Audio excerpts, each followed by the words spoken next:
hot day, they're probably all trying to get some water before they log in. Oh, hi, Teresa. Thank you for identifying yourself. Welcome, everyone. Glad you can be with us for today's program. The title is Planning for and Responding to Emergencies. This is useful information for all of us, but I think particularly those of us who live in DC, there's just a lot happening. Certainly it's kind of top of mind for me. I'm looking forward to the program. For those of us who don't, I'm getting background noises from someone. Could we all mute, please? Thank you very much. And while I'm unmuted, if you hear the birds on my patio, tell me and I'll close the door. For those of you who don't know me, I'm Judy Alden, president of the HLAA-DC chapter. Before handing the program over to Russ, past president, who kindly continues to arrange all of these terrific monthly programs, I did have a couple announcements and a quick review of Zoom to be sure we're all using it to our benefit. Well, I don't have to repeat the first item, which was please mute. Inevitably, someone does not, and we're hearing all these extraneous noises, which is hard of hearing, makes it particularly difficult. So thank you for muting. When you do want to speak, then unmute, of course. Captions. We are providing CART, which is real-time captions, provided by Lisa Johnston. If you click on the CC at the bottom of your icons, that will bring up the captions. Everyone have captions if they want them? If you don't, that's okay too. Click on what? There, say it again, please. Click on CC. CC. On the bottom of your Zoom screen. Oh, Third, I see it. Okay. You got CC? Yeah. And then click on show subtitles. Okay. It's showing. And that bring up captions? Yes, it did. Okay, great, good. And if anyone has questions, don't hesitate to, take a step back and go over some things. I think a lot of us are kind of zoomed out by now, but do want to review the basics. There's also a chat box, which is the third icon on my screen anyway, from the right. So if you have a burning question in the moment, you can enter it in the chat box, and we'll be sure to address those questions before our program ends today. You can move the chat box and your captions, just click and drag, and you can move it around your screen to a place that you might prefer. Enough about the technology. About HLAA national and chapter memberships. This is a message worth repeating, and for those of you who've been on these calls before, you've heard me repeat it a lot, but it is worth repeating. HLAA is a volunteer organization, the chapters. We really depend on your time and talents to make these programs and other activities possible, including advocacy, like the newly established, still in the process of being staffed, DC Office of Deaf, Hard of Hearing, Deaf, Blind, and Hard of Hearing. I got the acronym right this time. So your time and talents are welcome. If you have any interest in any of these opportunities, don't hesitate to contact me or any board member. You can become a member of HLAA National by logging onto their website, which is hearingloss.org/membership. And there you can get all the details about the benefits. It's $45 a year. And there's for those of you who are members, you know the benefits, including, for example, next month is the annual convention. This year it's going to be in Tampa. First one that's live after a couple virtual sessions. Communications. A major chapter initiative this year is to improve communication so that we know what interests you, what needs you have, and we can be responsive to that. So thank you very much for completing the Survey Monkey when you registered for this program. That helps us get a sense of what you might need from us. And for those of you who did request information about national or chapter membership, that information will be coming to you promptly. A little bit about our scheduling, because summer's upon us, as we know by the heat today, right? As in the past, we do not have programs during the summer months. We resume in the autumn. but the board continues our work, so don't hesitate to contact us with any and all questions or concerns. We'll be evaluating, starting in the fall, whether we'll be having Zoom programs still, or we can go live. Generally, we meet in DC public libraries, but COVID has precluded that. And currently, I just checked, DC public library policy is people must wear masks. And if you're hard of hearing and you can't, if this precludes hearing what people are saying, you can't read lips, that's kind of a big barrier. But we're on that. We'll let you know how that's going to shake out. We do hope, though, that as in pre-COVID years, we'll be able to have our annual picnic in Rock Creek Park. Great fun, grilling and fun for family and friends. And again, we'll announce whether or not we can do that. I think it'll be in September, if possible, given COVID, both on our website and to those on our email list. Look forward to getting back to that. And it's outdoors, so that makes it easier in many ways. About the chapter website, we, as part of the communications initiative, have been pretty busy adding some new features to the chapter website. If you haven't been to the chapter website in a while, HLAA-DC.org, and I'll put these all in chat so you can see the email addresses. I suggest you do that. On the homepage, there are now buttons to link you to our chapter Facebook page. So you just go to the home, our website, click on the Facebook page, and go right there. There's a button to take you to our new YouTube channel, where this program and many others in the past year are recorded and kept, so you can reference, or if you missed a session that interests you, you can access it. Also on the homepage is a donate button. All donations are always appreciated. And on the website blog tab, there is information about how you can easily sign up for Amazon Smile, which is a program for nonprofits, where a small percentage of your purchases at Amazon at no additional cost to you are donated to the chapter. Again, there's no additional cost to you. It's really easy. I'm not technical, I did it. And it's a small percentage, but it all adds up. And a shout out particularly to Rachel. Where's Rachel? She's here, but she's not here. Okay, to Rachel Stevens and to Lisa Ewan on our board, who set up all these new features. Thank you. I think those are all the announcements, quite a few, but I wanted to be sure everyone was updated before we do have this hiatus for the summer months. And with that, Russ, may I turn the program over to you to introduce today's program? Thank you very much, Judy. It's our pleasure today to have, as our featured presenters, Kim McCall, who is with the DC community, is a community outreach specialist in the Homeland Security and Emergency Management Agency.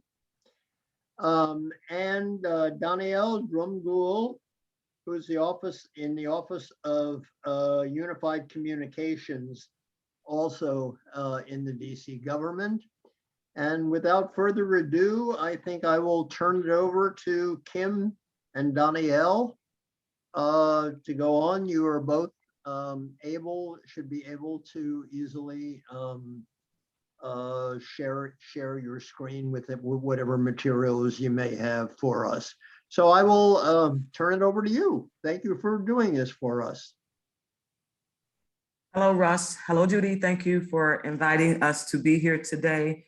I am Kim McCall, Community Outreach Specialist, joined by my colleague, Ms. Danielle, who's on the line. Drumgool is her last name. And we're gonna go present, thank you. We're gonna co-present today and team up and really get you excited about some of the resources we have in district government, as well as in our local district community, to help people prepare for all types of incidents and emergencies.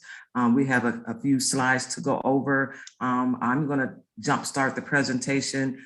Danielle has some of the meat and potatoes to how we're gonna communicate with city services during an emergency. And then I'm just gonna round out the presentation talking about our wonderful one-stop shop resource in the district. to help our communities prepare, which is ready.dc.gov. That's ready, like ready.dc.gov. It is a website that basically encompasses all of the information that we have that we want people to use to prepare their homes, their families, their office workspaces, and so on. If there are questions, I think Danielle and I can answer them at the end of the presentation, so that we keep the flow of the slides going all in unison. So I'm gonna stop for a moment, share my screen, and go on to our slide presentation. And thank you again for having us today.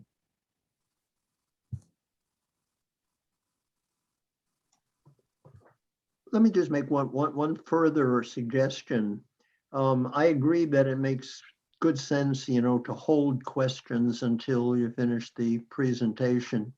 If, however, you want, you can always put your question as it occurs to you in the chat box, and then we'll get to it, after the presentation. Thank you. Thank you, Russ. Are you able to see my slides now? Can someone let me know? Yes, I can see them. Okay, thank you. So the title slide, and I'm kicking off the presentation, is Building Community Resilience. Resilience is what we talk about a lot now in emergency management here in our local communities. And it's all about recovering from an incident of any type, whether it's a public health emergency, a public crime situation, or a situation involving not only the well-being of one community, but multiple communities in our whole jurisdiction. Here in our region, we call ourselves the National Capital Region, but our focus today is the District of Columbia jurisdiction. That's the jurisdiction that we both work for and support and are ready to respond to and help communities recover. Today's presentation will be made available to anybody on the call who would need this. We can email out our slides to you, and we can also make sure we print hard copies for those who need it upon request. And so you'll have at the end of today's presentation my contact information, as well as Danielle's contact information. Today's presentation will focus on local threats and hazards, particular to the District of Columbia. We will talk about creating emergency plans and building disaster kits. We'll talk about flooding in the district, primarily because we're approaching hurricane season. We're in storm season now, being in the spring, but we're approaching summer. So there are a couple of weather emergencies that I want to use this opportunity to share information about. So not only are we going to talk about those situations where you want to call for police, but also situations where you want to prepare your households for either staying put or maybe knowing how you're going to be alerted about a situation. So I'll also talk today about flooding in the district. I will talk briefly about cyber threats and terrorism and how we still have to prepare our communities for those types of incidents. We'll focus on ways for you to contact 311 and 911. In DC, it's really pretty simple to get authorities. 311 handles all of our city services and calls. 911 responds to all police and fire emergencies. Danielle, who's the expert in most of these calls, 311, 911, she'll also talk about Smart 911. And then we'll close out the presentation with available resources and websites, not only that we have here in the district, but also, for example, through the American Red Cross. And so I'll dive right into the presentation right now. There are local hazards in the District of Columbia that we try to make sure we are informing people about. These are a part of our the city government's analysis in terms of what our threats and hazards are so that we can prepare for them. We have to plan for these types of incidents so that city government is working together to respond to them, and so that we're also informing the public and providing services. So let's go real quickly to the terrorism threat. That's that first category here on the slide to the left-hand side. Terrorist threats can come in the form of an IED, which is an improvised explosive device. That's a device going off in the community, creating smoke and fire, as well as creating a lot of havoc on the community. But be also conscious to never go towards an explosion. You always obviously want to run away from that type of incident. But an aircraft used as a weapon is an example of what occurred on 9/11, on the attack on the nation, where we saw planes being used to injure and kill people.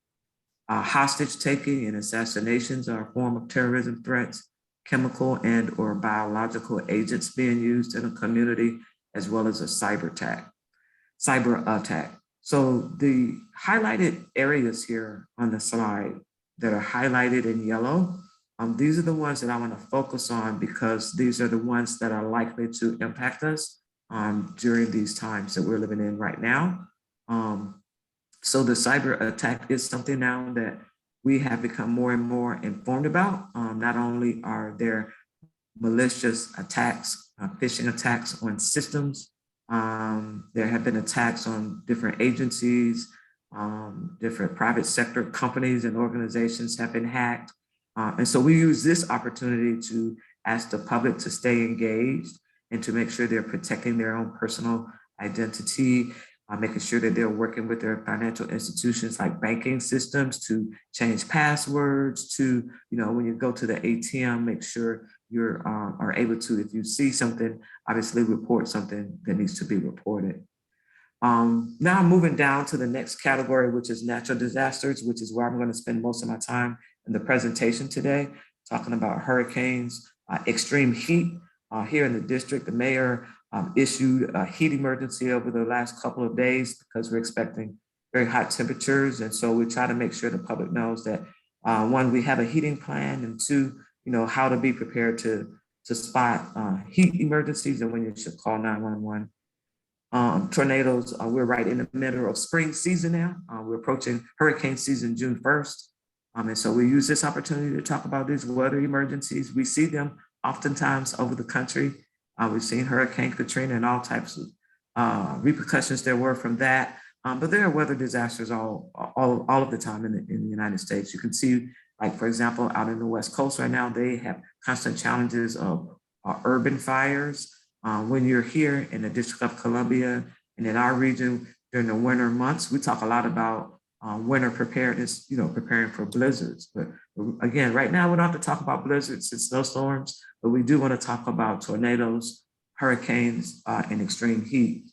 Another issue that we are often facing in the community that local law enforcement handles is urban crime. So that's an ongoing issue, such as flooding as well as utility failures. And that could be power outages, could be critical infrastructure or water resources shortages. And so I'll take a pause just for you to take a look at this slide. Just spend a few seconds taking a look at it, because when we ask the question if community members are prepared for emergencies, sometimes we look at the question, well, what type of emergencies should I prepare for? Why do I need to prepare? Why do I need a disaster kit? What goes in the kit? This slide here can help inform some of those questions that you have. So you need to prepare for yourself, right? Your family members to sustain, to have the food and water, to have your medications, because some of the government response, for example, for a blizzard, if we're dealing with 2 feet of snow, the response to that is not a quick and overnight process, that takes days. Because if we look at some of the significant snow accumulations we've had in the district, it takes days to, you have to gather the organizations, you have to get the agencies involved, you have to make sure employees who live in other parts of the region are able to come to work in the middle of a storm. So a lot of these things are all informed here about why we need to prepare, what type of emergency supplies and plans we have. There's one thing we say at DC, Homeland Security, EMA, which is everybody needs a plan. Every family member, every household needs a plan. And the more we work together, then the better resilient we will be as one community. So let's kick off this next slide here, which talks about Flood Awareness Week. We do a lot of awareness and promotional of our emergency situations in the city. We do that at a time when it's pre-emergency. That's what we call preparedness. So before the incident happens, we try to educate the community. We try to provide informational resources, websites. We connect people with agencies. Like, I'm so delighted that OUC is represented here today, and I'm not doing this standalone presentation, but I have a colleague from the district with me to help hammer out some of the questions and answers that come up. But so it is a whole community effort. When there's any incident in the district, and I'll use this chance to say, it's not only police and fire. These are not the only agencies responding. You have other agencies offering a lot of support to police and fire to make sure we're again resilient in our DC community. But Flood Awareness Week is coming up in June, from June 21st through June 24th. You should be hearing a lot about some of the activities we're doing. A couple of agencies I want to promote here would be the District's Office of Energy and Environment. They play a big key role when it comes to environmental hazards to the districts, like flooding. We will also be supporting some of their community outreach by going in the community, educating people about why they need national flood insurance, and to help them understand the National Flood Insurance Program, which is a program that people, if you're subject to flooding, should inquire about and actually obtain. So that's our time here in the district to work together to push out a lot of information about flood awareness. There's one thing I do want to say here when it comes to flooding. We have that saying that I think everybody on the line and call would know, turn around, don't drown.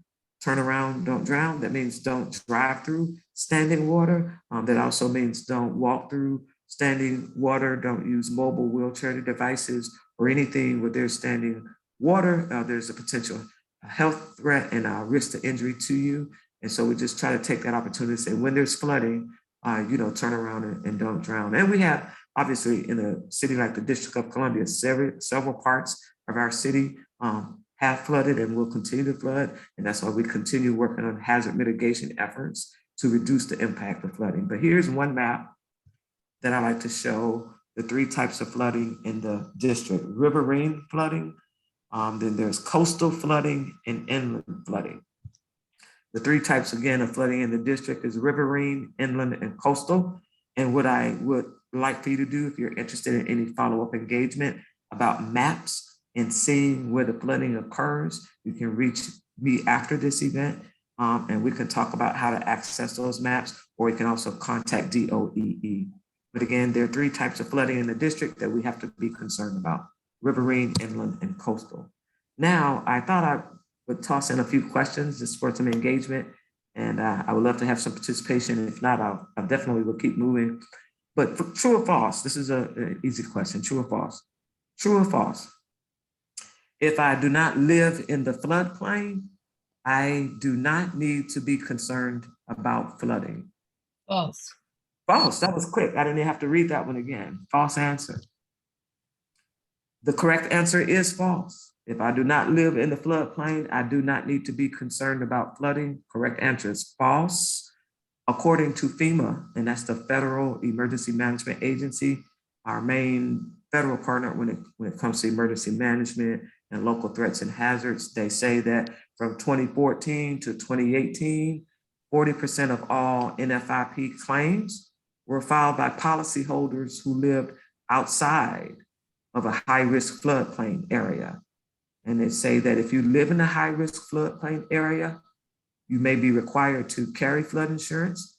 Even if you live outside of that floodplain, you are encouraged to consider buying flood insurance. And so that's one of the things that we should all be considering. You can learn more about the National Flood Insurance Program at DOEE as well as at FEMA. Thank you for your participation. Here's another one on flooding. What causes flooding in the DC region? The answers are here. It's either one or all of these. Letter A is precipitation from rain to snow can cause flooding, and pollution from stormwater runoff. B, water levels of the Potomac and Anacostia rivers increased 11 inches in the past 90 years due to sea level rise, causing increased flooding along the river, even on sunny days. C, DC is vulnerable to coastal storms like hurricanes that cause storm surge flooding. So you have a choice here. What causes flooding in the DC region? Is it A, B, C, or D? Anybody on the call? I can help you out here because it's a lot to read and take in. but the correct answers are all listed here. They all are correct, A, B, C, and D. Flooding in the DC region can be caused by many factors, including heavy precipitation events, rising water levels in the Potomac and Anacostia rivers, as well as coastal storms leading to storm surge. So I'll take a pause here. We covered why we need or why we have flooding. We talked about 3 types of flooding. We talked about the possibility that we should be inquiring about flood insurance programs. Here are some personal preparedness tips that you can do before flooding. Like we see here, we're going to talk about your flood risk. You can get flood insurance. Store your important documents, and that's an important thing. Store your important documents. You can do that in a waterproof, fireproof container or case. You can put your documents all on a thumb drive and email them out or have them stored there for yourself, or you can email them to significant family members and pertinent people you want to have your documents. You can take an inventory of your assets before the incident. So we're not in the middle of a flood right now. So today might be a nice pretty day to kind of survey and document what you have at home, just in case you have to file a claim later. Sign up for Alert DC. Alert DC, the city government's official notification system. That's where we will send out text messages, emails about an emergency response, about the preparedness, about the protective actions, and about what people should do. So you can sign up at Alert DC at ready.dc.gov or alert.dc.gov. During an emergency, it's always safety first. You always want to dial 911 for life safety issues. Here's that slogan I mentioned again, turn around, don't drown. When it comes to property owners, there are things that we can do to mitigate flooding. For example, using sandbags. And then after the incident, you want to create resiliency. Again, go back and document what's been damaged, file a claim. And then if there's any need for any type of recovery efforts that the city is involved in, you will be getting alerts about how to recover from flooding and damage and so on. Taking a moment to pause here, many weather disasters will present consequences. For example, power outages or utility failures. So we take a moment to pause here just to remind people to charge your phones and other communication and assistive devices before a storm. I mean, I do that just as a regular government worker, just to have my devices always charged up, to have my laptop always ready to go, just in case I have to assist with something. I'm pretty mobile and ready to help out. But always have a battery powered or flashlight and or radio available. That's been a long-standing disaster kit tool that FEMA has talked about for a long time. So it's important to have the battery operated flashlights and radios. Flashlights, obviously, if we're without power for a significant time, having flashlights at night will definitely come in handy. I also encourage you to, if you see solar powered tools, go ahead and try to invest in some of those new solar powered tools so that you don't have to rely on batteries all the time. But solar powered flashlights will come in handy. And now the radio. Why do you think we need the radio in the middle of an emergency or disaster? Why would you need the radio? Well, the important information that Mayor Bowser or city officials or if you live in another jurisdiction, even if it's not DC, if you live somewhere else, your city, local, state government officials are going to want to communicate messages to you. And so that main source to do that is the media, the mass media. So oftentimes I know our directors, as well as the mayor herself, will show up and do press conferences, and they will host events to tell the public or advise the public or inform the public about something. So a good way to do that is through the mass media. So having that battery powered radio will let you know, for example, if you're in DC, if we've opened up any shelters, if we have any programs available that are assisting you, if we need to do recovery programs, that type of information would all be released through public information. So I'll take just a moment now, again, just to pause and to have you reflect on your disaster kit, because some of the things that we have here will also be mentioned in your disaster kit.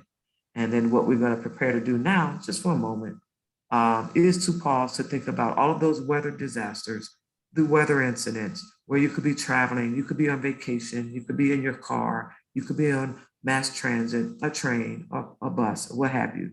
But making your plans is critical. I'm going to switch gears now and go to the man-made threats that we know about that we want to prepare our community. So we're going to go from weather emergencies to cyber threats as well as terrorism. Cybersecurity, everything in our society evolves around cybersecurity. The Department of Homeland Security says our daily life, economic vitality, national security, all has to come from a stable, safe, resilient cyberspace.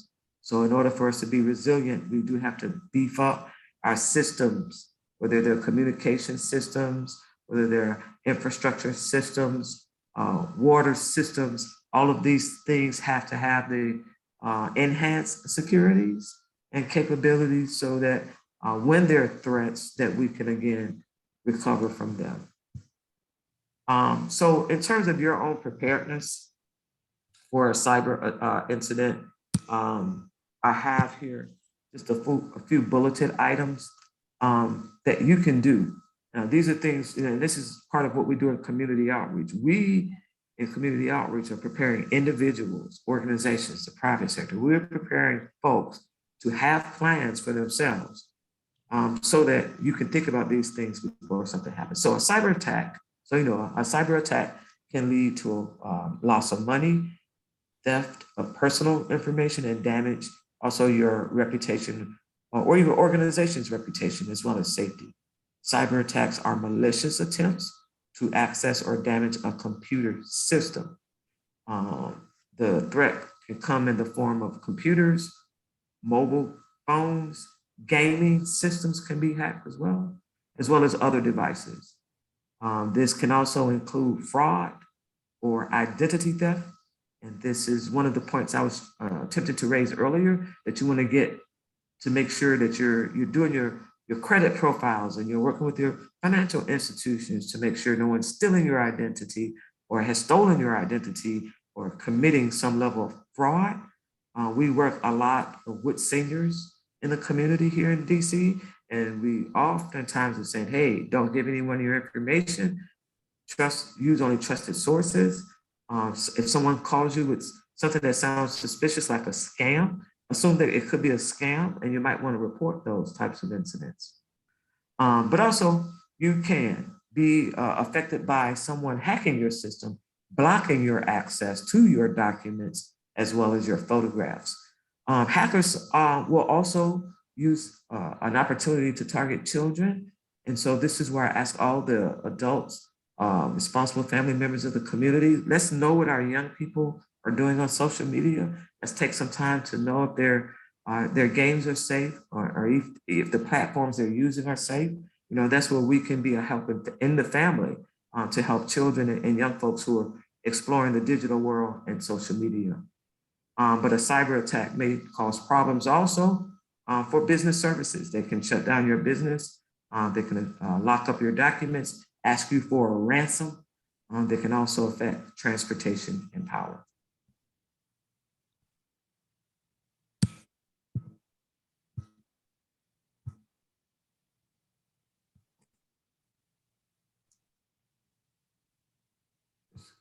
One moment to get to the next slide. Thank you.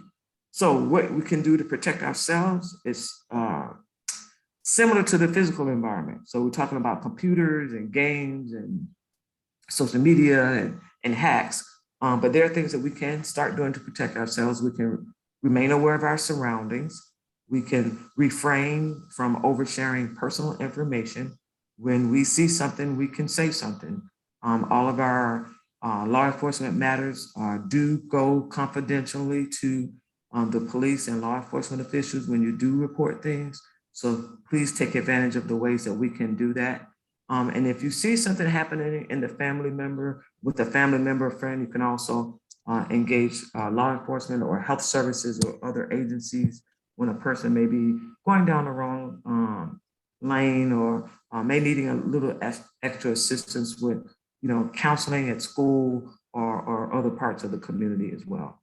But residents, business owners in the District of Columbia, we're all engaged in keeping our whole community safe.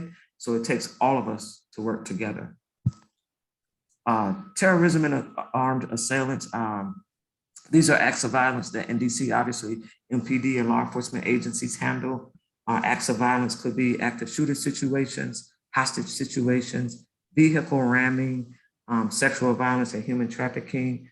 There are additional types of violence, but we just mentioned a few here. And always know that a terrorist attack is always possible. That is something you may not, let me say that again, a terrorist attack is always possible. That is something you may not get an alert about or warning. That may be someone is seeing something in the community and we're starting to get information and the attack has happened. So always be on the lookout, report suspicious activity, and I have a slide about ways you can do that. To address all of these hazards though, everybody needs a plan. Again, at the main part of the discussion, I had a slide on the threats and hazards to the District of Columbia. And I said, these are the reasons why each of us will need a plan, whether we're just creating family plans, whether you're in an organization and you need organizational plans.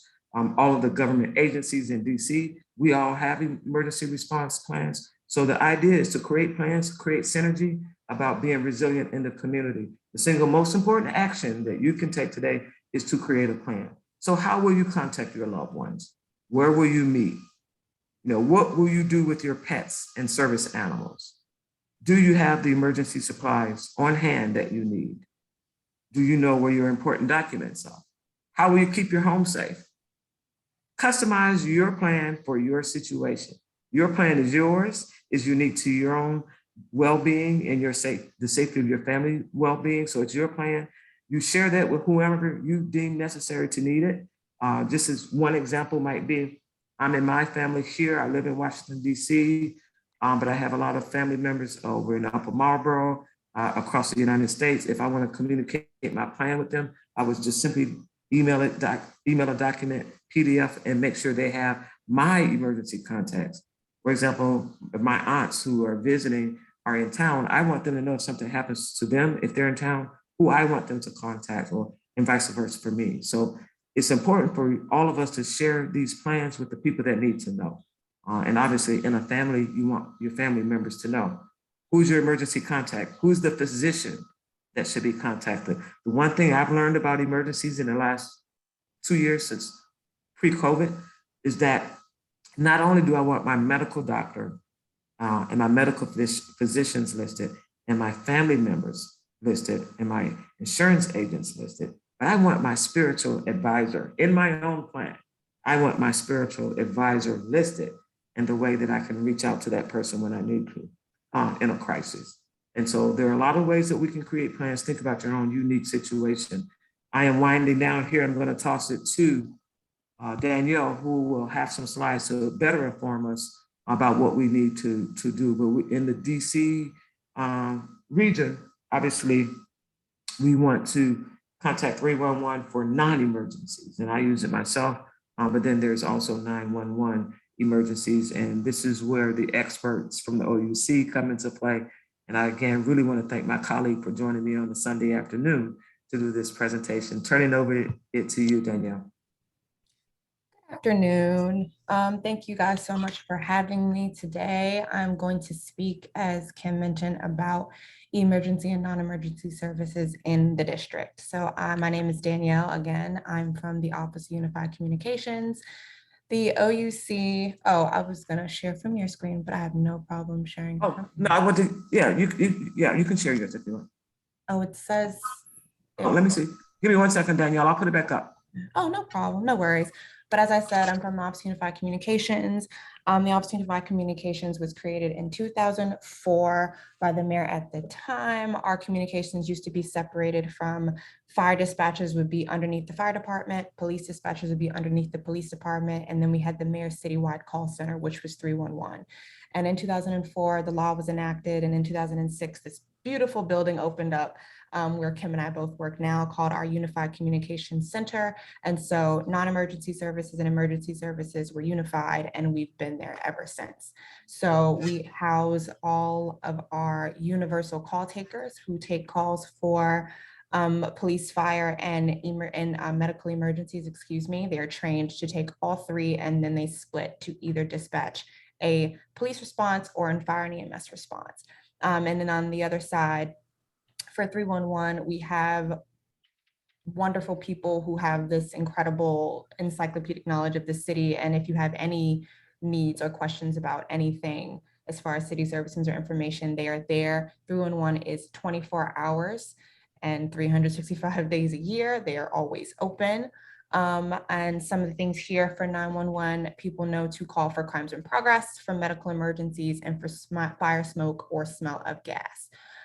And so for 311, like I said, city services and information. And recently we've tried to kind of make a shift in the culture and direct people to call 311 for police non-emergencies as well. So things like noise complaints or unoccupied vehicle incidents, vandalism, destruction of property, or if there is, for instance, someone's bike has been stolen and you know it's long gone, the person's no longer on the scene, but you want to call and have someone take a report. We also have our telephone reporting unit at our Unified Communications Center as well.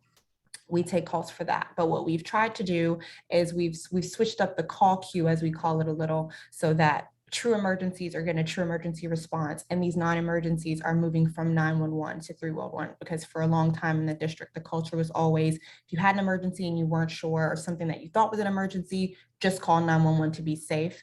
And like I said, if there's ever a crime in progress, medical emergency, or fire or smoke, you definitely want to call 911. But for some of these other incidents I mentioned, noise complaints and things of that nature, we've now directed people to call 311 for police non-emergencies. And over the course of your call, if people, I want a police officer to come out on the scene, I'd be more comfortable with that.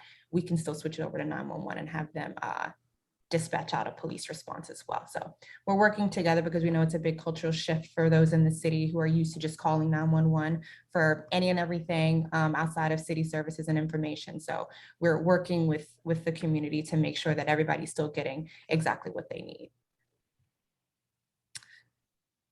So we definitely, a voice call is always preferred to 911. But in the instances where people are unable to call, we actually do have text to 911 in the district.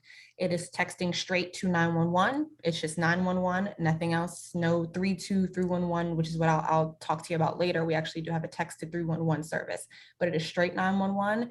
You text, and right now there's no like pictures or videos or things like that that are accepted in the moment, but we're actually working to incorporate those things in what we call our next gen 911. I guess, I don't know what it would exactly be called, but we are moving over to next generation 911. And that's something that we are all adopting in the National Capital Region so that we can kind of accept pictures and videos and those kinds of things. But at the moment, text to 911 is strictly text messages. In a text situation, the call taker's regular screen will just pop up. There's no like separate desktop. Everybody, all the things that they use on their day-to-day basis for regular voice calls are also text capable. So it comes up on the call taker's screen and they triage the call exactly as they would for a voice call. So you text 911 and we advertise that we want text 911 to be used for 3 emergency scenarios. If the person and victim of a crime and the perpetrator is still in the area or on the scene. We've had situations where someone was privy to the location of someone that was hiding away from police. She wasn't comfortable calling, so she sent a text.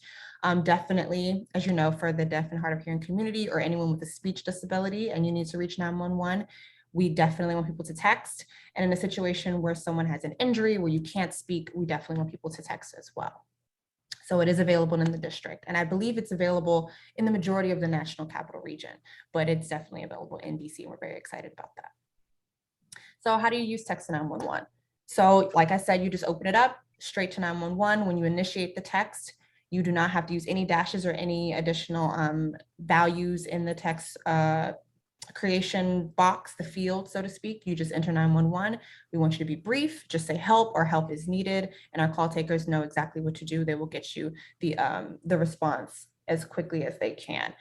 Provide the location and the nature of the emergency, and then the conversation will flow as it would if you were initiating a voice call. They will go back and forth. They will check in with you. They'll stay on the line until first responders arrive on the scene.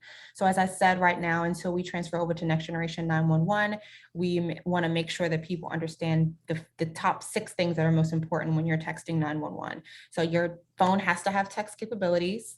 Your location services must be turned on. At the moment, there are no photos. Text messages must be brief and easily understood. English, right now we're working. I know there is a system that we've actually been in conversation with that would incorporate us to integrate, I think, our language access service that we use for people that call that are not predominantly English speaking residents or constituents. And I think there's conversation about integrating that into our text system. So hopefully we'll be able to accept texts that are not in English, but at the moment, right now, the system is only accepting text in English, no abbreviations or shortcuts or slang. We want to make sure that we have the full picture of your emergency and we are reacting appropriately. And again, as I mentioned before, both voice calls are preferred because our call takers are able to get a full picture, but definitely we want people to text if you cannot call. So kind of moving back to city services, these are all the wonderful ways to reach 311 if you have a need for city services or information. We accept texts, you can call 311, you can tweet 311. Actually, we have a great social media team, a robust social media team. I think it's about 20 members right now of our customer service representatives that have expressed interest in working with our constituents and residents over Twitter. So as you can see, it's kind of hard to see here, but we are there in real time. This is also something that operates 24 hours a day. And as you can see, we had a constituent actually send this picture. The first on the left is her, she was walking to work and she just sent a picture and she's like, oh, the traffic light is down whenever you can get to it. That was great. And as she was coming back at the end of the day, she sent another follow-up picture to thank our partners for getting on that so quickly. So it's real time, there's no delay. There's a team of people that are monitoring that at all times. And we definitely make sure that we get our service partners out there to take care of those issues. So Smart 911. Smart 911 is a service that I believe has been in the district since 2012. It is completely free. It's something that the city has paid for our residents because we definitely believe and know how useful it is for first responders and for our residents as well. So with Smart 911, you can provide our call takers and first responders with critical information that you want them to know before they arrive on the scene. So to speak, it's kind of planning ahead for an emergency. We always say no one plans to call 911, but in the event that you have information that you want first responders to know, this is the way that you can get that information to them. So when you call Smart 911, after you create your profile, the profile that you create, we call it your safety profile, will come up on the call taker screen. So they can view any and all information that you include in your profile, like your address, if you have multiple addresses for home and work, your medical information, anything from if you have a pacemaker or you have a cane or a manual wheelchair, you can include all that information in your profile as well. Home information, let's say maybe you have a code on your door or special entry instructions that you want first responders to know, you can include that in your profile as well. Any descriptions of pets if they're on the scene, and let's say there's a fire and it's an emergency situation and you're not able to relay to first responders, oh, my dog's upstairs because it's an emergency, you're panicking and things are moving very fast. Things like that can be included in your profile as well. They know how many people are in the household. So you can say, I have a profile. Oh, we see on your profile that you have a daughter. Is your daughter home? In situations like that. It's been very useful. And also your emergency contacts, any vehicles, I think another thing that they have on there is any preferred providers for hospitals and physicians and things of that nature. So you can include as much as you like or as little information as you want. It's completely up to you. It is free, it is safe and secure. It only comes up on the call taker's screen after you make the call, and then after the call is disconnected, it goes away. So there's no archive, the call takers aren't, that information is not available to them to kind of just scroll through at their leisure. It only comes up when you call. So as I said, this is a glance of the dashboard for Smart 911 profiles. This is just some of the information that you can include: home and work addresses, household residents, emergency contacts and their information. And I think how they're related to you as well. If they're a friend or a daughter, mother, all that information is in there. Any vehicles or vehicle descriptions, any pets living in the home, your mobile landlines and different things of that nature can be included as well. So the way that Smart 911 works is that you have to register your phone number with your profile, because the phone number that you use to call 911 is what's going to trigger the profile to pop up on the call taker screen. So here you see on the left-hand side is a screenshot of someone's Smart 911 profile and all the information that she's included. And on the right-hand side, what you'll see is what we see at DC 911. So when you call Smart 911, as I said, this little text box will pop up with some of the information that she's included. If you can see here, it just says, her primary language is English. She has an advanced directive, her eyes are brown, height, weight, and different things of that nature, even her blood type. So she's included she has decided to include what she would decide was pertinent information for first responders before they arrive on the scene. I actually took a call, I think maybe it's been a couple of weeks ago now, from a mother, it was about a year ago, from a mother whose son has a disability and he has to be kept at a 45-degree angle. He is on the first floor of the home and different things like that. And she was just like, I want people to know before they get here exactly what is needed for my son in the event that I'm not here or there's an emergency. And I just wanted to know, how can I get in touch with someone that can help me do that? I heard about the Smart 911 profile and I want to set up a profile for my son. So it is very useful for first responders as well. When you do call, in the event that a caller can't communicate, there's a medical emergency, missing children, these are situations where Smart 911 can help. When they started advertising for the program in the area, I know they did a story on Good Morning America, and it talked about how a gentleman was calling and he was choking from smoke inhalation. There was a fire at his house, but he couldn't speak to the 911 operator, but he had a Smart 911 profile. So they were able to say, sir, I see here you have a profile. It's coming up. This is your address. We're going to dispatch help to this location. And they were able to come and they were able to save his life. So it has been extremely, extremely helpful.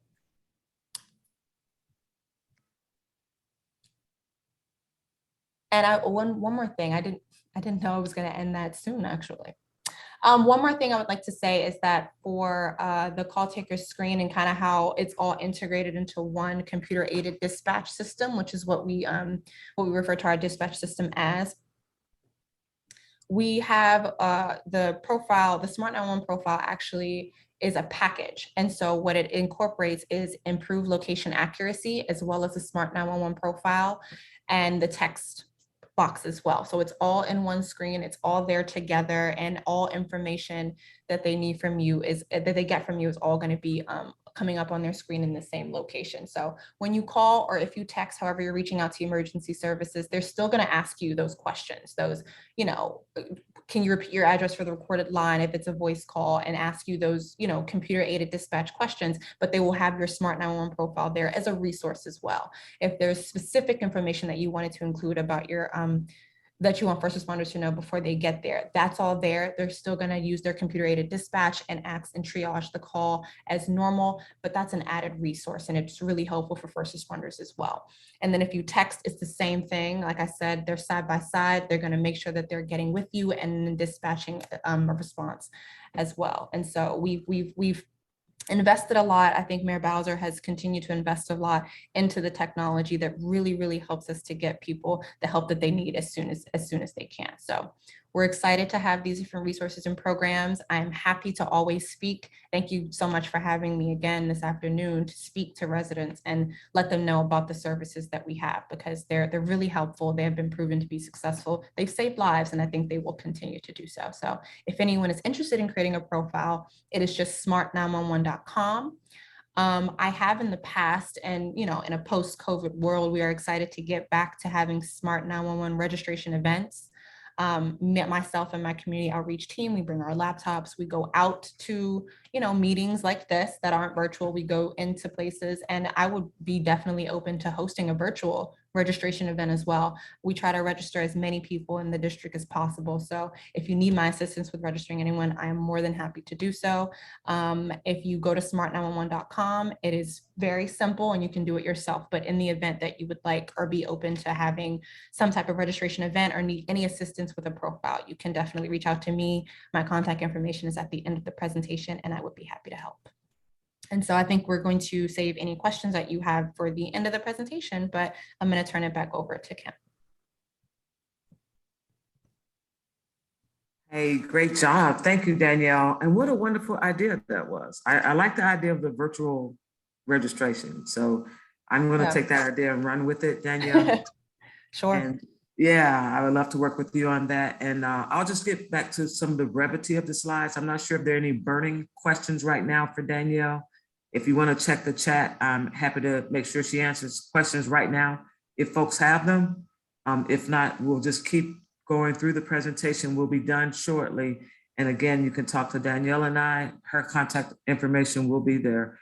But we're all here today talking about how we can get prepared and what resources DC government has to help our community members. We're talking about what platforms the mayor has already invested in to make sure we are being prepared and getting ready. Ready.dc.gov is a similar resource. We're not asking you to put in information here, though. That's the difference. This is where we want you to go to retrieve information about any emergency or disaster, how to plan for it. But I think it's great that Danielle has outlined a way that we can prepare our homes, our households before the incident. You don't want to wait until the incident happens to start trying to get information to police and fire, especially when this is the type of information, and you agree, Danielle, that they can know beforehand, right? This is helpful for them to know before they go into a situation. So ready.dc.gov is about making plans. What we want to encourage everybody to do is to make a plan for everyone in their household, every member of the household. Here are some planning considerations for people with disabilities or people with access and functional needs. I'm happy to hear about Danielle talking about the language resources that may become available. I am our agency's language access coordinator here in the district. We provide our information in 6 languages required by the law, but we're also engaged in other languages that are not required. And so we have the ability to communicate and provide services to all of our residents, even if they have limited English proficiency or no proficiency at all. But other planning considerations would be if you have medical devices in your plan, in your family plan that you create, include the type and model numbers of your equipment. Also include the documentation of your health information, your physician's contact information, the type of medications you're on that could be listed, or you could have photocopies of your medical prescriptions. Assistive technology devices, if you use those, it's always helpful to include those in instructions, include the instructions in those. And I'll tell you why. If we have a situation where we're responding to something citywide and we activate a shelter, and there's some unique needs that individuals have, if we have to go out and try to start finding resources, then it's helpful to have the type and model number of the technology and the equipment, and then how to operate that. So that's something that we can plan for, again, beforehand. Always have extra wheelchair batteries, medications, extra 3 or 5 day supply of medication will work, as well as medical supplies. And then don't forget your pets and service animals, because they should be a part of your family plan. Again, you can mention in your Smart 911 profile, if you have an animal in the house, if it's a pet, what type, and if they'll need rescuing too, which they will, that information is helpful for DC Fire Department. Practice your plan. We like to talk about that a lot at HSEMA. We talk a lot about plans, but the plans are only as good as whether or not they work. Have you tested them? Have you done a drill on them? Or is it just a written document that you've put on a shelf and never to read again? But practice your plan, your family plan. Review your documents with your family, with your healthcare providers. Some people have home healthcare agents that work in the home with the individuals. Make sure they're all aware of the plan.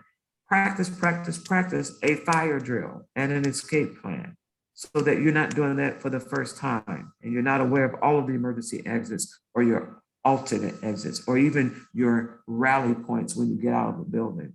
Connect with local responders. I'm so happy that we're all working together today. You have representatives from DC agencies, always include MPD and fire. Also, they do great presentations just like this. They'll talk about different things that they handle, from how to keep your home safe from fire, how to use a fire extinguisher, which I think is a remarkable training. MPD, the local Metropolitan Police Department, they come out in the community with us actually to train on active shooter scenarios. And so it's really good to have your plans in place, but it's also a one step better to practice your plan and involve all the right parties. Now, this is another thing that we talk a lot about at HSEMA, which is your disaster preparedness agency here. We talk about, once you've created your plan, do you have the tools that you need to sustain yourself? Because what we like to say is, like, in the middle of an emergency or disaster, you know, no one's going to bring one single thing to you. So I have severe allergies requiring, you know, an EpiPen and a way to respond when I have had a food allergen, especially wheat. And so to put this in context, I like to say, well, in an emergency or disaster, I'm not going to be able to call someone and say, you know, bring me a Benadryl. You know, that's not going to happen. So it's best for me to plan for my own situation. And so Benadryl is something I carry around a lot. I like the liquid form better than the pink pills, but I do have the pink pills if I need them, that I can use at a moment's notice. And that's only to prevent me from having a severe reaction where I would need to call 911. So it's always preparing for the individual and knowing your own plan and how you're going to react when something happens. So build your disaster kits, because this is what's going to sustain you when something is happening in your community, your household, or even in your local jurisdiction. Disaster kits should have food and water in there. They should have basic tools. They should contain medical supplies, as well as important documents. If you're in a car and you drive quite a bit, you should have a disaster kit for your car, the things that make it work, right? Jumper cables and things like that. But also in your disaster kit in your car, you need food and water. This past winter here in our region, there was a significant snow and ice event that kept people trapped in their cars on a major interstate highway overnight for several hours. And I kept, you know, asking myself, when I see situations like this, like, I'm curious if they have their disaster kit. If they're trapped for 12 hours in a car in a winter month, do they have food and water? Do they have an emergency blanket? These things will come in handy. You may not need them today, but when a disaster happens, it is the recommendation. Again, when a disaster happens, it is the recommendation that you have a disaster kit in the home, office, and car. Home, office, and car. As government workers, we're considered significant essential workers here from our agencies. We have to show up. Can I get a nod from Danielle? We have to show up in crises. And so that actually means we have to be prepared. She doesn't want her director calling her and she's not prepared to show up. I don't want my director calling me saying, hey, you need to be here, this, that, and the other, and I'm not ready. So it behooves us, if we're going to work and respond and show resiliency, we all will need disaster kits. You'll need one at home. You'll need one at work. You'll need one in the community. For example, if you go to your local house of worship, does your local house of worship have emergency supplies? Should there be an incident that happens there? You know, these are the kinds of things we want to think about before the incident happens. And so I'm winding down. So we're going to prepare for questions if you have any. I do want to highlight this one resource. We have a bunch of resources, and I'm going to start again with ready.dc.gov, ready.dc.gov. A lot of information and resources there. You can be connected to other agencies as well and the work that they do. But we have information also in a variety of languages. This key resource here, we looked at it at HSEMA. It's from the American Red Cross. It's disasterassistance.gov. It's information on people with access and functional needs, how they need to prepare and plan. That's the website, disasterassistance.gov. That's the one key website. When something happens, you can go there to prepare, but also when something happens. The other one I wanted to mention is actually this one from the American Red Cross. This is the one we looked at. It's a nice publication, very resourceful, lots of information in there. But it's the American Red Cross publication. It's a preparedness resource that they've developed for the deaf and hard of hearing community. And it was done by the American Red Cross out of, I guess, Rochester, New York. But do take a look at that. That's something that you can, in fact, do as a team or as a group, take the publication and start formulating plans or getting ideas. These are the resources here in DC that we love promoting to make sure there's adequate awareness in the community. DC Health is a great agency too that responds to all of our public health situations. They did a fantastic job in making sure we were all responding to the information and the threat around COVID-19. They did a great job of being supportive and making sure the mayor was out front and handling this emergency with their health officials. So again, dchealth.dc.gov. I believe they still operate coronavirus.dc.gov website. So check that out if you have any questions. Here are our key resources. Ready.dc.gov is the DC website. It's very similar to FEMA's website. FEMA, Federal Emergency Management Agency, has ready.gov.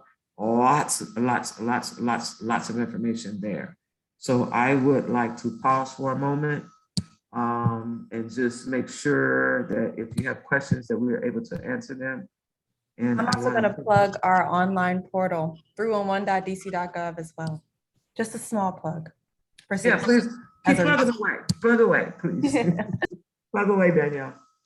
And while you're talking, I'm going to turn into Danielle to do a couple more things, but I did want to put up this key resource. This affects us all. We all need to know how to report immediate emergencies to 911. Now we know we can call or text. Okay. Anonymous tips, if you want to text, can also go to 50411 MPD. MPD operates a phone number, 202-727-9099, 202-727-9099. That's to report suspicious activity or behavior. The keynote there is suspicious activity or behavior. You're not trying to identify suspicious people because we don't know what a suspicious person looks like. You want to identify what are they doing that potentially could cause risk or injury to themselves or others in the community. That's what you want to let MPD know about. You can call the phone number, only MPD answers that phone. So that's a wonderful resource. They have a website actually that you can create a police report from. So if I'm sitting at home and I'm saying, hey, I don't want to call or text, but I want to let them know this information, I can go to iwatchdc.org and create a police report and opportunity there. Now I'm going to stop so that Danielle can plug away and answer your questions. And then I will conclude our portion with just a few closing remarks, and then I'm done. And if it gets to the point where the questions are really good, then Danielle will close us out. But here is our contact information. Here she is. And I would like to open the floor up for questions. Thank you again, Judy and Russ, for making all of this possible for all of us here today. Thank you. Yes, thank you so much. So yes, thank you, Kim. We have a large social media presence. As I said, we have separate Twitter accounts for the Office of Unified Communications as a whole, as well as 311. For the most part, 311 is service-based, and we try to amplify and share things from our partners.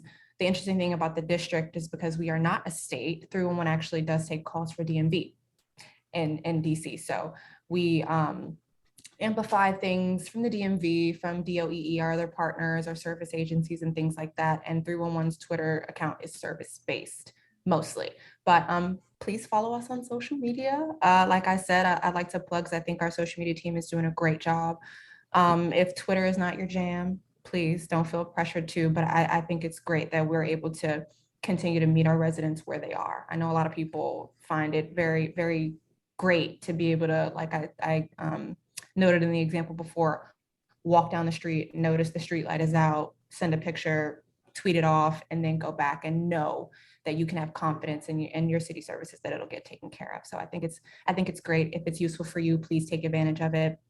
Here's my contact information. If you need absolutely anything, any information about Smart 911, we have a ton of soft copies of all of our flyers with all of our resources and things, and I would be happy to share any and everything. So thank you guys for having me. If there are any questions, I would be happy to answer them.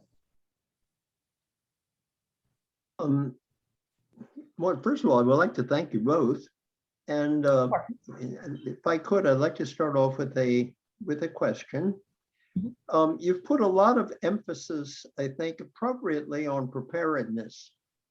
And that's, as I say, I think that's appropriate. At the same time, there are going to be situations which things arise which are not adequately covered in however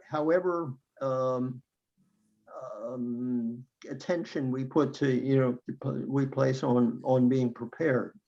And this is a group which has, because of hearing difficulties, has communications limits. The notion of texting to 911 for some people, I think, will be very useful. At the same time, I think, there's the question of how we are going to receive information in the case of an emergency.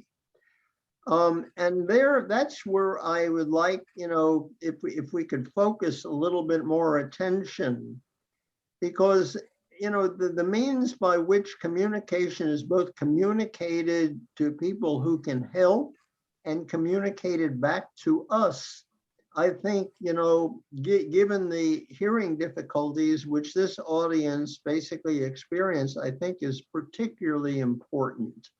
And I'd like, if you could start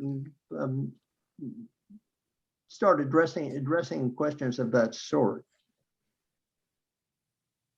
Absolutely. I'm actually going to plug an HSEMA resource that I use, which is Alert DC.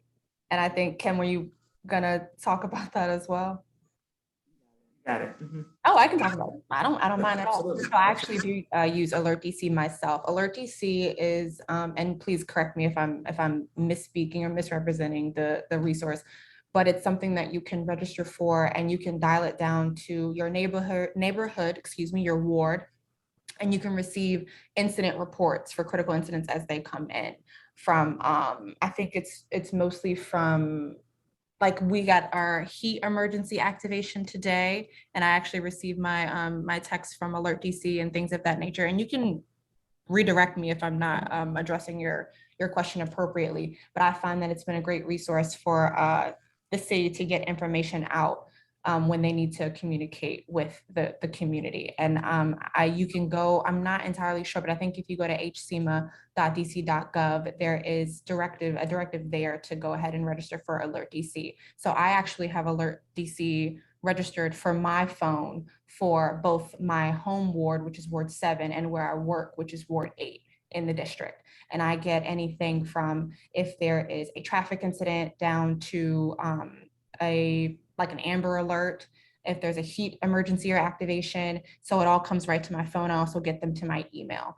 And when I was living up in Ward 4 previously, I actually had it dialed down to come to Ward 4 as well. So it's been great information for me. I think it's a wonderful resource for the city. I know they also have a presence on Twitter as well. And they are very, when we have large incidents and events in the city, like the inauguration, or if we have First Amendment demonstrations in the city, which we're very used to, they do an excellent job of communicating in almost real time about what's going on in the city. So I definitely lean on that as a resource for information for emergencies and other situations in the city, and I definitely recommend it as well.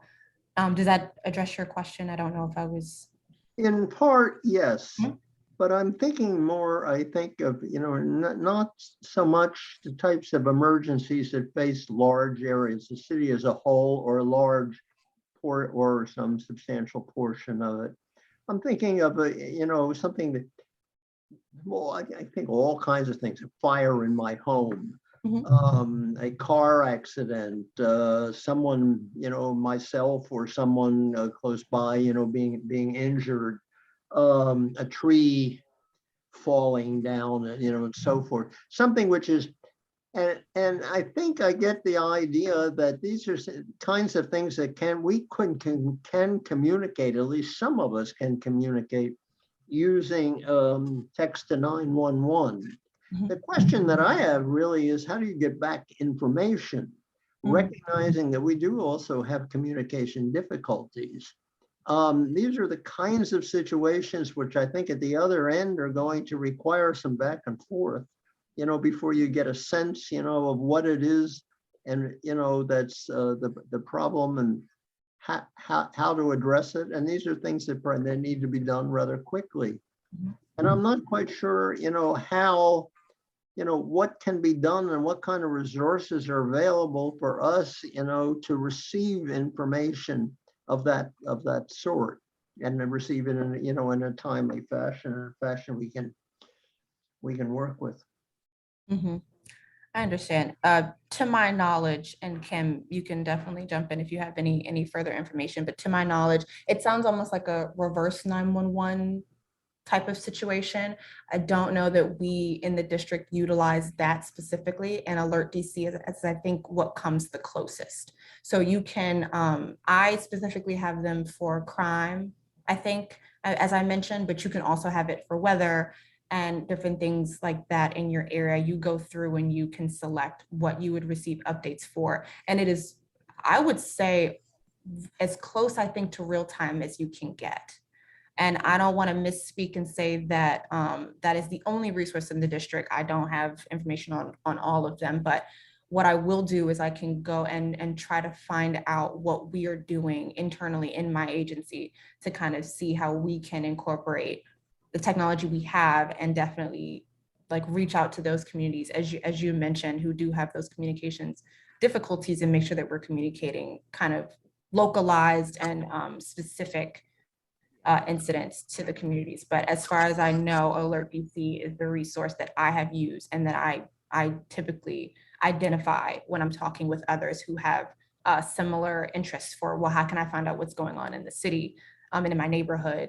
And I think they do a really good job of notifying constituents and residents in pretty close to real time about those things. So I definitely recommend signing up for alerts and by Alert DC. And as technology advances, as the mayor continues to pour into those resources and definitely build up, those kinds of things that are important for these communities, and things become available, hopefully we will get to a place where we are able to communicate back with residents in that way that's more pointed and direct and specific, in terms of communicating incidents of that nature to those communities specifically that you identified. But thank you so much for that question. And I definitely do think that it's important. And I hope that what I've identified is of some help and is a resource that you can utilize. Yeah, I guess I'm thinking of the kinds of incidents that I'm thinking about are not the kinds of incidents that you would want to advise large numbers of people in advance. I mean, if I am involved in an accident, I mean, you're not going to communicate that, citywide. It wouldn't make a lot of sense to do so. I might be able to communicate that to you. I don't know that, how well I would be able to function in a back and forth and trying to, get from whatever services might be available, enough information back to me, even if I could communicate it, say, through to, text to 911 or to 911.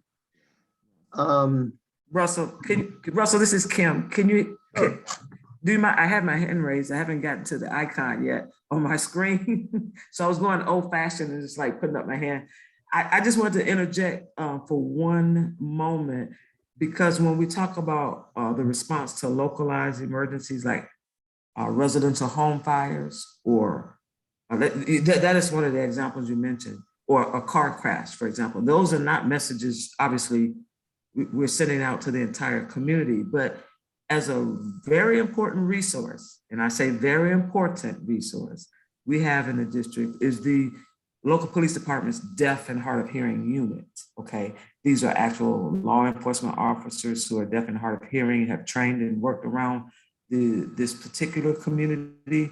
They're specific, they are unique, they go to the scenes. I have worked with them over the years.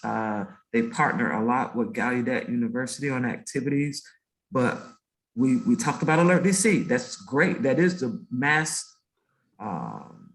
notification system that we use to alert everybody about everything. But if it's a small localized incident that you're involved in, like your vehicular crash, and you need the help of the MPD's deaf and hard of hearing unit, that is something that you would be telling 911, or even you can put in your smart 911 profile, that you will need that resource. Those are human beings, they're live, they're needed, they're not systems, but they're people to talk back and forth with you about that particular situation. So I don't want to underestimate the human beings that we have out here working boots on the ground to help the deaf and hard of hearing community.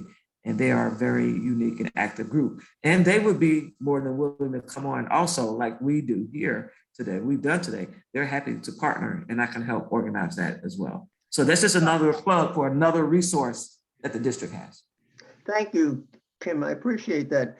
From what I understand, and I may be mistaken, but with respect to the police unit, I think my impression is that they are fairly proficient at dealing with people who are culturally deaf through American Sign Language. I, however, and I think most of the audience here, and I haven't done a scientific look at the audience here, does not fall in that category. They're basically hard of hearing. They do not like the large majority of people who have hearing loss. They have very little, if any, facility in American Sign Language. My impression is that the police unit really can't deal with them. Maybe that's a mistake, but I mean, that's certainly the impression that I have. Right, and what we're trying to do today is really outline the current resources that we have available today to help people, for which there's plenty. And the second part of it is to also discuss, the future options or future technology options. And I think Danielle kind of alluded to, once the need is identified, we do work with community members to build and enhance our capabilities. But currently today, we're talking about what we have in place right now to help members of the deaf and hard of hearing community. Now, here's the thing. Our community is so diverse in the District of Columbia. You can do a lot of demographical research and figure out that there is so much that we have to contend with in terms of identifying populations, what they need when they need them.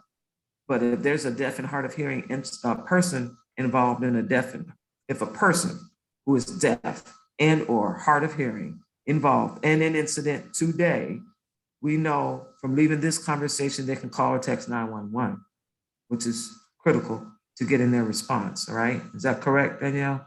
They can call and text 911 to get assistance. If there's a disaster that impacts DC, not only DC, let's bring in Maryland and Virginia into this, and now we're a region, we're all gonna be pushing out emergency alerts. These alerts actually come into place. They're usually text messages. They're text capable, right? So somebody could view them. If a person is deaf or hard of hearing, I'm assuming that's one of the ways that you do get information, or that it's advisable for people to read information if they can through that alert, the emergency alert that comes through that's text-based. So that's a text message, that's an email, that's information.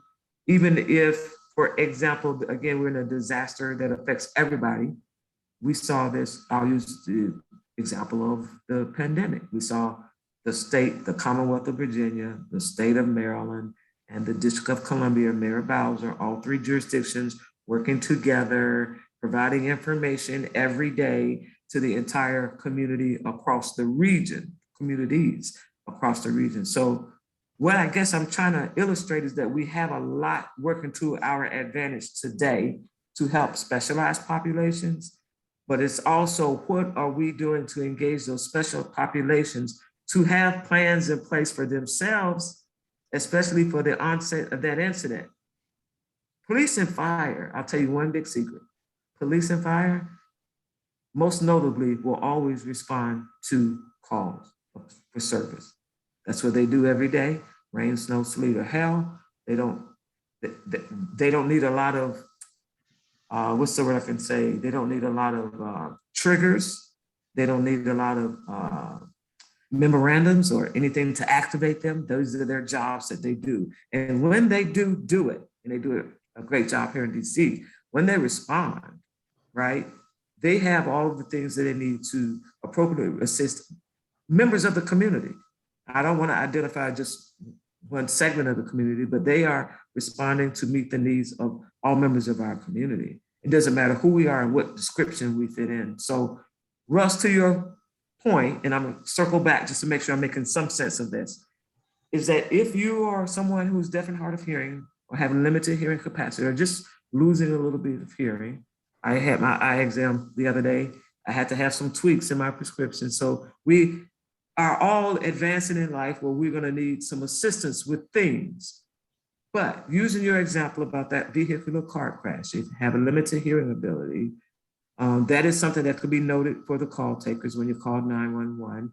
If somebody like a public, like a innocent citizens bystander knows that they're reaching to help somebody, they know that they can put that type of information in the 911 call, and the assistance would be appropriate. But for us to have human beings who work at the police department who can deploy, they can deploy to assist members who are deaf or hard of hearing. That is a unique, specialized unit, and I don't want to underestimate that. So we do have resources to meet community needs. Can we enhance them? Absolutely. Do we look for opportunities for the public to engage and tell us what they need, to help the wider community? I think that's great. I was looking at Danielle's slides that has all the social media, and she highlights some great social media platforms. But at the end of the day, there are always these other platforms that sneak up, pop up, that people want to try, that we have to also be aware of. So this is our opportunity, and I'm closing out here. This is our opportunity for which we're having today, is an opportunity to exchange information, to exchange contact information, to exchange emergency preparedness response information, and then to talk about a future of building on and how to improve capabilities and enhance capabilities.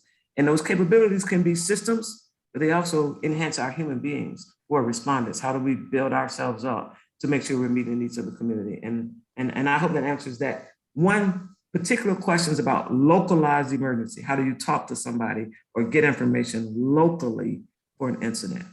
So thanks for letting me chime in. I don't want to monopolize the conversation, and I see that there are questions in the chat box from Judy Alden and Lois Jekyllin. So I'm gonna try and say, if they can elaborate on their questions so that they can be addressed. Well, Russell, are you wanting to hear from me? Sure, go ahead. This is Lois Jekyllin. I'm just picking up on your thing, the real life situation where somebody gets hit by a car and all they can remember is dial 911. There should be a way when they dial 911 or 311 if they do that by accident, to immediately put them with someone who's able to respond appropriately. There's no way that you can ask someone in a panic-inducing situation to go through several steps or call a special number. There has to be a very simple way, like 911, to handle this. That's all. So when you're, if I can just briefly address the question. So when you have an emergency and you call and text 911, they're going to immediately dispatch the response for the emergency that you're in the moment. So text and calling, that's why I put the emphasis on our dispatch system being integrated. They operate the exact same way. And our call takers are equipped to handle anything that comes into their system in the queue for the call, and they immediately dispatch the police or emergency medical response appropriately. So there's no, if they have at our system, with MPD, they do have different units. So whatever the appropriate police or fire response is, that is what's going to be dispatched based on the conversation that the call taker has with the person on the line. So it's not a delay, it's going to dispatch the appropriate response as needed based on the priority of the incident and whatever is going on between the call taker and the resident, if that addresses. You're likely sometimes not to be able to text because you're hurt. Yes. You're right, I absolutely understand. In the situations, that's why we definitely try to encourage, in a situation as visible as a car accident or a car crash, hopefully there are people in the community that are there that can assist, because you're absolutely right. There are circumstances where the victims of the crime are not able to reach out to the police in the event of an emergency. So that's why we would hope that people are engaging in their community and seeing someone experiencing an emergency and helping them as well. Because if I'm in an emergency and I am hurt, I cannot call. And those are difficult and scary situations. You're absolutely correct. But at the moment, the way to get the help is to call or to text 911. So if you are unable, hopefully there's somebody that can assist you in that way. And then once we get to the emergency services, the response that's going to be dispatched is going to be the most appropriate for what's needed.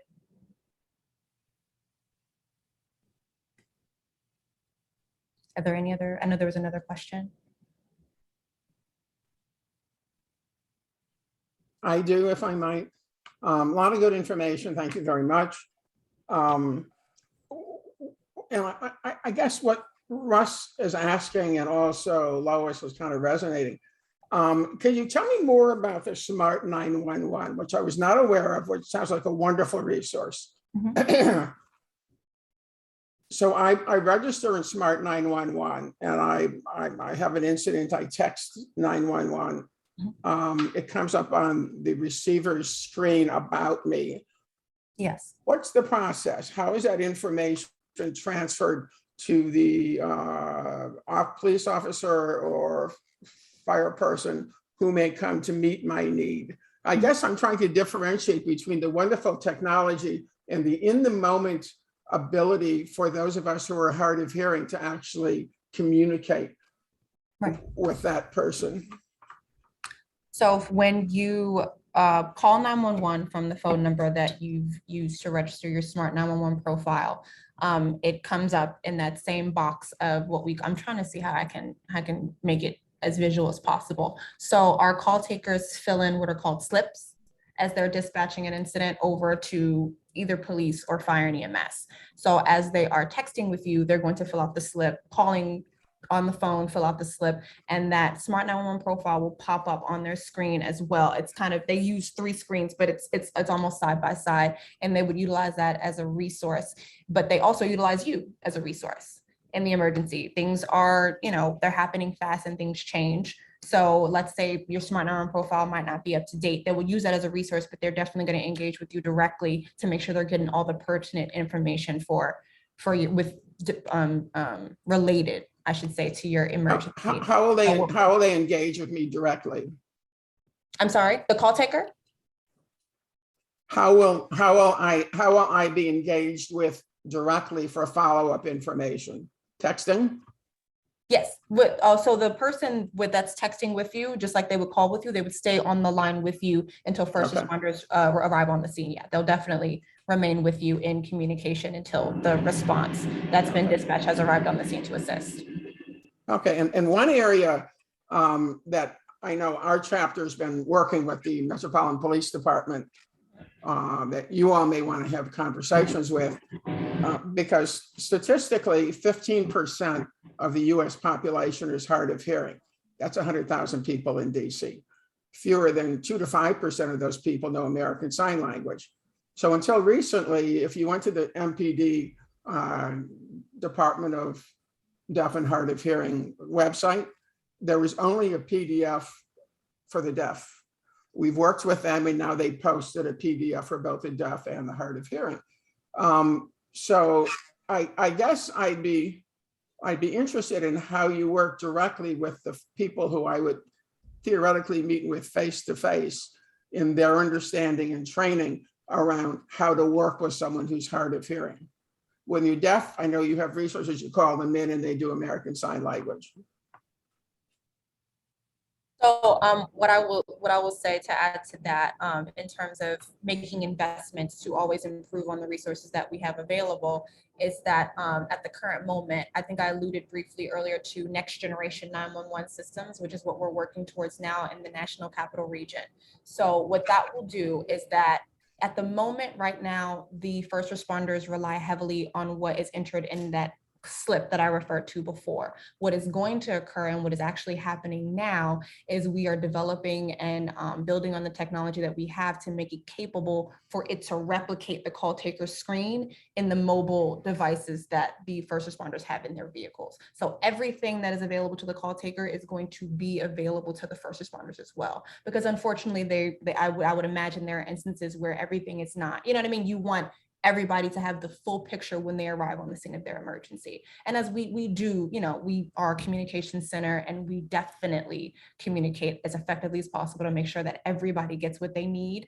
And it's an emergency and everything matters, right? Every detail is important when you're having an emergency situation. So that's what we're working on. I know at the present moment, our IT department is actually updating in the district right now. I think they started in May, in all of our fire and EMS trucks. So they are starting to get that technology. It's rolling out, it's happening. It's an investment that's being made in the community to enhance the communication from when you initiate your call or text to when they arrive on the scene. Everything is transferred at every step.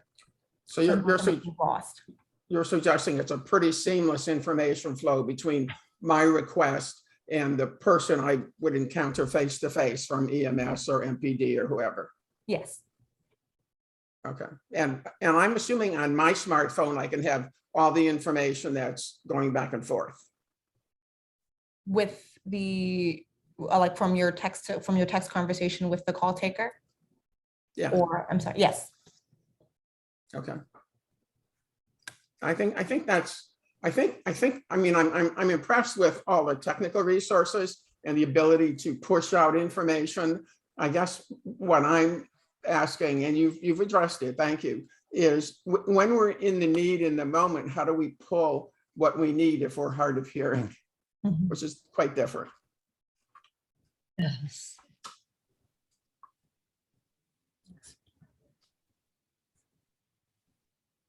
Yes. That wraps up my question. Anyone else have something?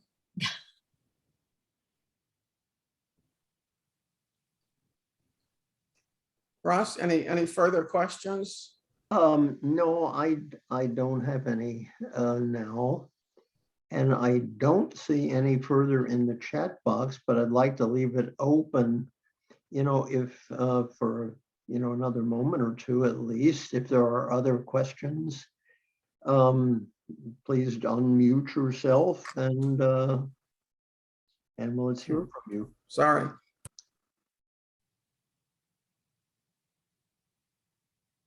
I guess if I may, just a comment. As you all pursue these second generation technologies, how can we learn about that so we can be sure to inform our membership? It's good stuff. I believe so as well. So we are, it is an effort, a large effort in the entire National Capital Region. So it is in the works. I will say, I don't think they do a good enough job of really talking about, you know, what this really means for the landscape of emergency response. I think it's great. It incorporates so much more than what we even discussed here. And I think it's just going to continue to improve emergency response in such a dynamic and important way. And so I know for me personally, I have no problem, you know, making myself available as a resource for any and all questions. And we try to not advertise, we try to keep our website very updated with all upcoming information. But again, in terms of getting the information out there, I think as we, it's coming out in phases, and as each phase progresses, I think there needs to be more of an effort to make sure that the communities are aware, because it's so important for emergency response. To your point, I agree. And it's amazing stuff, and it's really changing the landscape of things. But it's kind of one of those things you don't really hear about too much. So like I said, for the district, I definitely, I manage our website content, and I make sure that everything is up to date to let people know what's coming, you know, what initiatives and resources and stuff we have. I can make myself available again for any questions. But in terms of the entire region and the nation, as we all try to move forward with next generation 911, I think there needs to be a concerted effort to really push the marketing, let people know what's on the horizon for emergency services.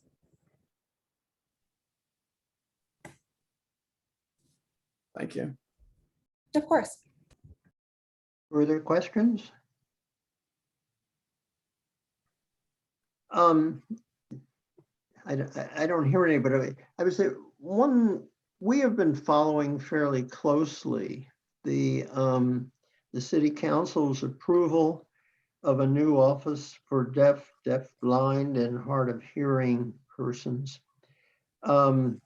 It is now legislation. There is budget.